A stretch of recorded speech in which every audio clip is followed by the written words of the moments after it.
everyone and welcome back to my vlog, and for today's video ay tuturuan ko kayo kung paano nga ba mag-send ng money from GCash to GCash sa loob lamang ng 2 minuto. Ang unang step na kailangan nyo lang gawin ay pumunta sa inyong GCash account at i-login lamang ito.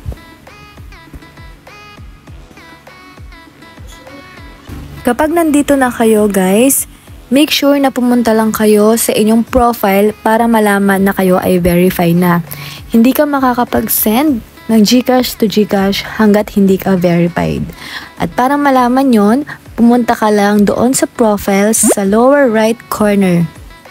Kapag ka nandito ka na, makikita mo lahat yung basic level, semi-verified, and fully verified ay nakacheck. Pag okay na lahat yan, balik lang kayo sa home. Pindutin ang send. Tapos, express send. At i-type lamang ang number na gusto nyong padalhan. O kaya naman, kung contacts nyo siya, i-click nyo lang yung contacts. Ayan. At hanapin ang pangalan ng inyong padadalhan. Pero kapag memorize nyo naman yung number, pwede nyo namang ilagay. For example, ayan, sa taas yung number, tapos yung total amount na ipapadala mo, 10 pesos.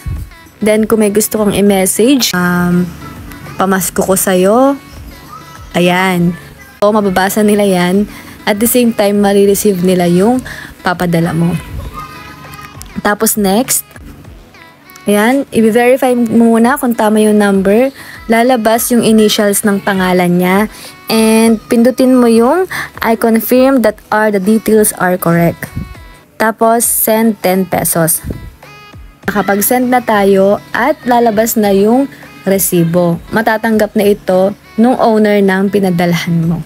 So, ganun lang kasimple mag-send ng GCash to GCash. And that's all guys. Thank you for watching. I hope meron kayong tunan sa vlog na to.